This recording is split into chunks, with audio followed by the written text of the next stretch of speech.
McDonald's-a getməyə son McDonald's ayağı burger çörəkləri hazırladım. Bütün uşaqların sevimlisi olan bu burger çörəklərini gəlin evdə hazırlayaq. Xəmir yoğuracağımız qaba 1 stəkan su, 1 stəkan süd, 1 ədəd yumurta, 2 çay qaşığı duz, 2 xörək qaşığı şəkər tozu, yarım stəkan duru yağ, bunları qarışdırıb və apardığı qədər un. 2 xörək qaşığı da maya töküb yumşaq, ələ yapışmayan xəmir yoğurdum. Xəmiri 1 saat dinləməyə qoyuram.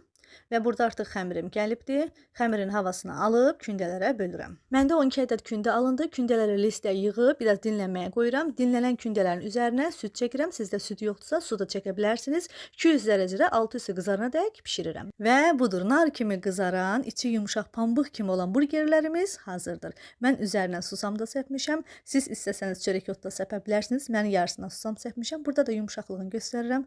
Baxın xanımlar, necə gözəl, yumşaq, elastik bir burger çörəyi alındı. İç hissəsinə də baxın. Siz də uşaqlarınıza hazırlayın. Nuş olsun. Bəyənməyi isə unutmayın. Hələlik.